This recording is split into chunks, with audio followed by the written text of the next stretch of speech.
नमस्कार, स्वागत है आपका आरटी हलचल में और मैं हूं आपके साथ फाल्गुनी सोनी लेकर जिले के तरोताजा हालात। चलिए सबसे पहले नजर डालते हैं आज की हेडलाइंस पर।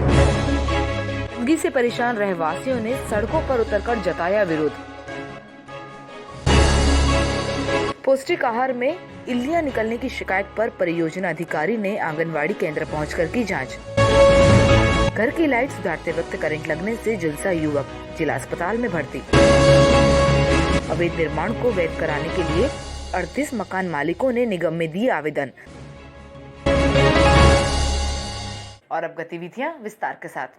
शहर के आलमगंज क्षेत्र में नालियां चौक होने पर गंदा पानी सड़कों पर आ गया है, जिस कारण लोगों को इसी गंदे पानी से आवाजाही करना पड़ रही है। क्षेत्रवासियों ने सड़कों पर उतरकर विरोध प्रदर्शन करते हुए निगम प्रशासन को समस्या का निराकरण नहीं होने पर आंदोलन की चेतावनी दी। मध्य प्रदेश के मुख्यमंत्री स्वच्छता अभियान को लेकर एक और बड़े बड़े दावे कर रही है, तो वहीं बुरहानपुर में ये दावे पर पूरे खोखले नजर आ रहे।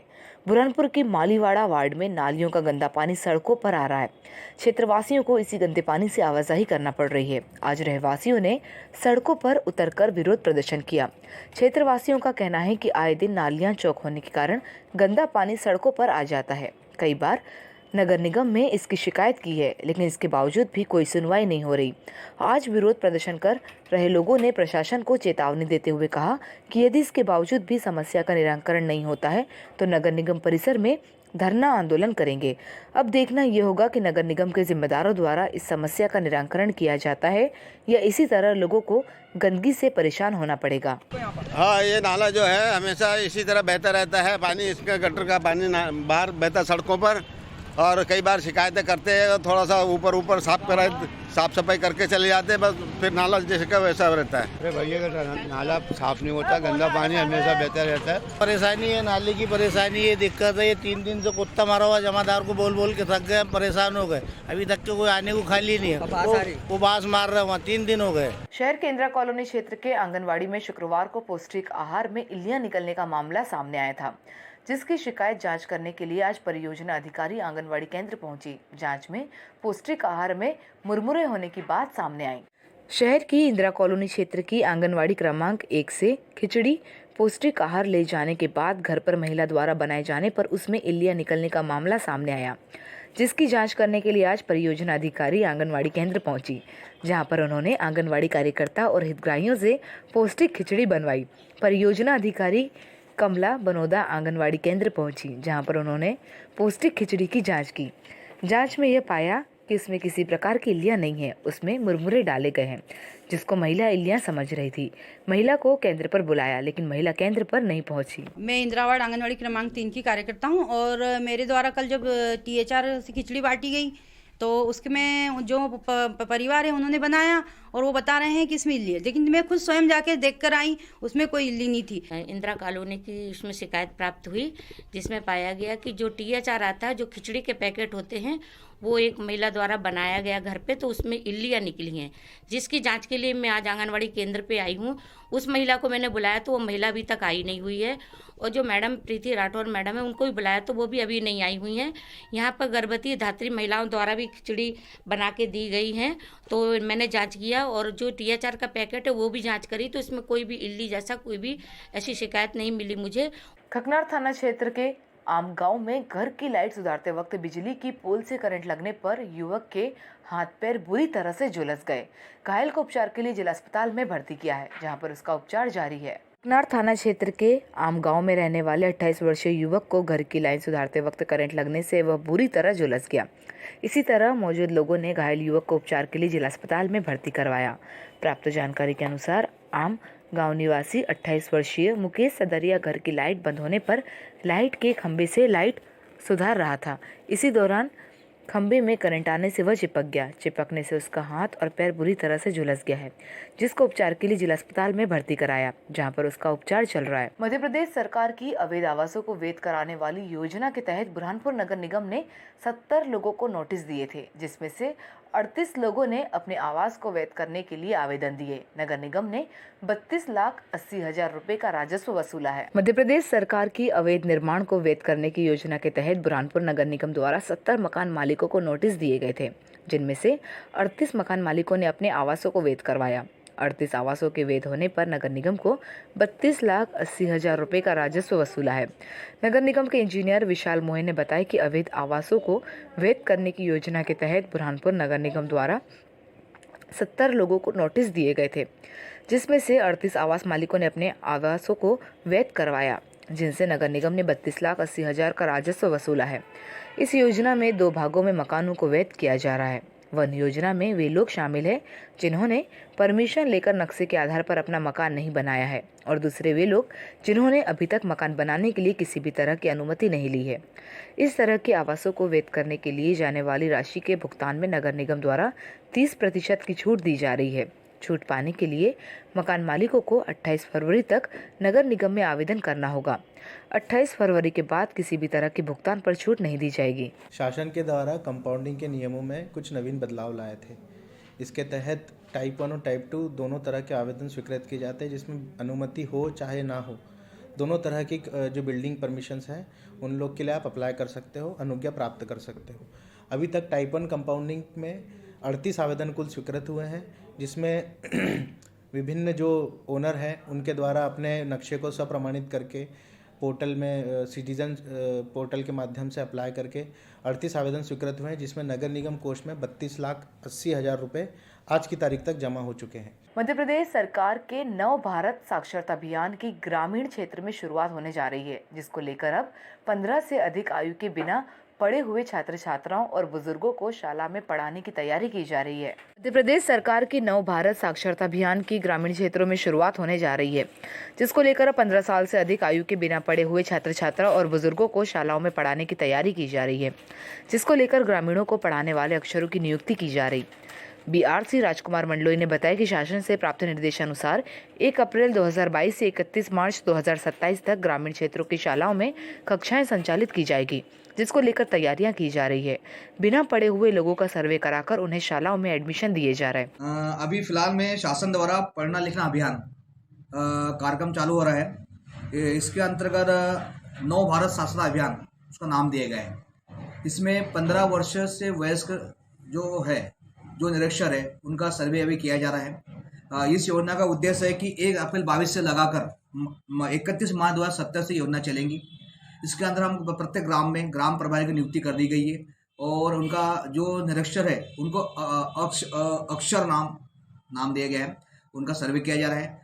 बुरहानपुर जिले के 50 से अधिक शिक्षकों ने 2018-19 में DLED की परीक्षा देने के बावजूद भी 2 साल बीतने पर आज तक शिक्षकों को रिजल्ट नहीं मिल पाया, जिसको लेकर शिक्षकों ने रिजल्ट की मांग को लेकर कलेक्टर को ज्ञापन सौंपा। बुरहानपुर जिले के 50 से अधिक शिक्षकों ने DLED की परीक्षा देने के बावजूद भी 2 साल होने के बाद अभी तक मार्कशीट नहीं मिलने के कारण प्राइवेट स्कूलों से शिक्षकों को हटाया जा रहा है, जिसके विरोध में शिक्षक कलेक्टर कार्यालय पहुंचे और ज्ञापन सौंपकर DLED की मार्कशीट की मांग की। शिक्षकों का कहना है कि 2018-19 में DLED की शासकीय सुभाष स्कूल सेंटर से परीक्षाएं दी गई थी, जिसमें 50 से अधिक शिक्षक शामिल हुए थे, लेकिन 2 साल बीत जाने के बाद आज तक भी हमें मार्कशीट नहीं मिल पा रही, जिस कारण हमें प्राइवेट स्कूलों के संचालकों द्वारा निकाल दिया। शिक्षकों ने कलेक्टर से जल्द ही DLED की मार्कशीट दिलवाने की मांग की। इस दौरान शिक्षक मौजूद थे। जो मध्य प्रदेश सरकार ने 2018-19 में एक ओपन क्लास से DLED के माध्यम से जो वर्तमान में टीचर थे उनके लिए एक परीक्षा आयोजित की थी, जिसको कि इन सभी लोगों ने परीक्षा दी थी। बाकी उसकी मार्कशीट आज 2 साल बाद भी, आज 2022 चल रहा है, उसके बाद भी इनकी मार्कशीट इनको नहीं मिली है। हमको आश्वासन ये मिला है कि इसके लिए आपको ज्ञापन देना पड़ेगा। एक ज्ञापन के माध्यम से ही हम आपकी बात सुनेंगे। मुख्यमंत्री को डायरेक्ट ज्ञापन जाएगा आपका। बुरहानपुर के जंगल और पहाड़ों के बीच बसा पचोरी गांव अवैध हथियार बनाने के लिए बदनाम है। यहाँ के लोगों को मुख्य धारा से जोड़ने के लिए जिला प्रशासन द्वारा योजना बनाई जा रही है। बुरहानपुर के जंगल और पहाड़ों के बीच बसा पचोरी गांव अवैध हथियार बनाने के लिए बदनाम है। यहाँ के सिकलीगढ़ दशकों से अवैध हथियार बनाने के कारोबार में लिप्त है। अब इन्हें समाज की मुख्य धारा से जोड़ने के प्रयास किए जा रहे हैं। इसके लिए सिकलीगढ़ उत्थान योजना बनाई जाएगी। कलेक्टर प्रवीण सिंह, SP राहुल कुमार ग्राम पचोरी पहुंचे। यहाँ उन्होंने चौपाल लगाकर ग्रामीणों की समस्याएं जानी थी। 6 परिवारों को व्यवसाय शुरू करने के लिए 50-50 हजार रुपये की सहायता राशि देने की घोषणा की। गाँव में बिजली के तारों को सुधारने के लिए भी 1 लाख रुपए देने की बात कही। लंबे समय बाद सिकलीगढ़ समाज के उत्थान के लिए प्रशासन की ओर से बड़ी पहल की गई है। कलेक्टर प्रवीण सिंह ने बताया कि सिकलीगढ़ उत्थान योजना बनाई जा रही है। अवैध देसी पिस्तौल बनाने में लिप्त लोगों को समाज की मुख्य धारा से जोड़ने का प्रयास किया जा रहा है। इनके लिए व्यवसाय करने वाले लोगों को बैंकों से ऋण और गांव में बिजली के तारों के लिए भी राशि दी जा रही है। देखिए, जो हमारा कखनार विकासखंड के गांव है पाचौरी, जहां पर सिकलीगर समाज के लोग रहते हैं, उन लोगों का जो परंपरागत काम है, जो वो जानते हैं कि वो एक इलीगल वीपन्स जिसको कट्टा बोलते हैं, वो कट्टा वो लोग बनाना जानते हैं और वो कट्टे जो अवैध रूप से बनाकर भारत के विभिन्न प्रांतों में जा रहे हैं, मध्य प्रदेश के विभिन्न प्रांतों में जा रहे हैं। तो ये लोकल प्रॉब्लम नहीं बल्कि एक बहुत बड़ी प्रॉब्लम बनता जा रहा था। और सिकलीगर समाज के कुछ लोग हमारे पास भी आए थे जिसमें ये कहा था कि हम इस गैर कानूनी काम को छोड़कर समाज की मुख्य धारा में शामिल होना चाहते हैं, हमको कोई वैकल्पिक काम या वैकल्पिक व्यवस्था जो है शासन प्रशासन उपलब्ध कराएं, तो हमारे कुछ जो नई पीढ़ी है, जो बच्चे हैं, जो पढ़ रहे हैं, लिख रहे हैं, वो परेशान नहीं होंगे। और हम इस जो धंधे का कलंक हम पे लगा हुआ है, हम इससे बाहर आना चाहते हैं और हम भी चाहते हैं हम एक सामान्य नागरिक की तरह अपना जीवन यापन करें। तो पूरे जो जो उनकी डिमांड थी मैंने वहीं पर जो है मौके पर तय करी है और वहीं पर उनकी सहायता मैंने पहुंचाई है।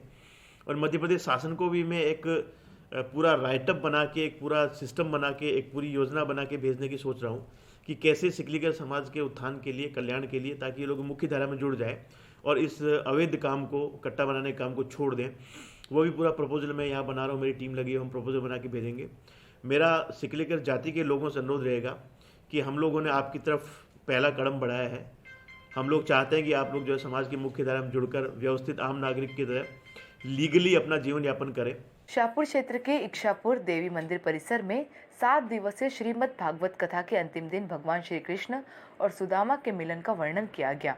कथा सुनने के लिए आसपास के ग्रामीण क्षेत्रों के ग्रामीण भी पहुंच रहे हैं। शाहपुर क्षेत्र के ग्राम इच्छापुर में इच्छा देवी ट्रस्ट द्वारा 27 वर्षों से लगातार संगीतमय श्रीमद् भागवत ज्ञान यज्ञ अखंड हरिनाम संकीर्तन सप्ताह का आयोजन श्री इच्छा देवी मंदिर परिसर में किया जा रहा। कथा में अंतिम दिन भागवत कथा वाचक मुक्ताई नगर संस्था पंकज महाराज भांगुरेकर ने अपनी अमृतवाणी से कथा में बताया कि भगवान श्री कृष्ण एवं सुदामा की मित्रता एक अनमोल मित्रता थी। जब द्वारपालों ने सुदामा की तरफ देखकर सुदामा को रोका तो सुदामा ने कहा कि मुझे मेरे मित्र भगवान श्री कृष्ण से मिलना है। द्वारपालों ने कई घंटे सुदामा को श्री कृष्ण से मिलने नहीं दिया। जब ये बात भगवान श्री कृष्ण को पता चली कि सुदामा मिलने आए तो भगवान श्री कृष्ण अपना आसन छोड़कर दौड़कर सुदामा को लेने गए एवं सुदामा को गले लगाया। सुदामा के हालचाल पूछकर भगवान श्री कृष्ण की आंखों में आंसू आ गए। भगवान श्री कृष्ण ने सुदामा के पैरों में कांटे देखकर कांटों को निकालकर अपने हाथों से सुदामा के पैर धोकर अपने आसन पर बिठाया। यह देखकर सुदामा की आंखों में भी आंसू निर्माण हुए, जिससे यह कथा से हमें सीख मिलती है कि अपनी मित्रता एक महान होती है एवं किसी के भी सुख दुख में सहभागी होना चाहिए। और अब वक्त हो चुका है आपसे विदा लेने का। जाते जाते डालते नजर आज की हेडलाइंस पर। गंदगी से परेशान रहवासियों ने सड़कों पर उतरकर जताया विरोध। पौष्टिक आहार में इल्लियां निकलने की शिकायत पर परियोजना अधिकारी ने आंगनवाड़ी केंद्र पहुंचकर की जांच। घर की लाइट सुधारते वक्त करंट लगने से झुलसा युवक, जिला अस्पताल में भर्ती। अवैध निर्माण को वैध कराने के लिए 38 मकान मालिकों ने निगम में दिए आवेदन। तो कल फिर होगी आपसे मुलाकात जिले की ताज़ा गतिविधियों के साथ। तब तक के लिए आरटी हलचल की पूरी टीम और मुझे दीजिए इजाजत। नमस्कार।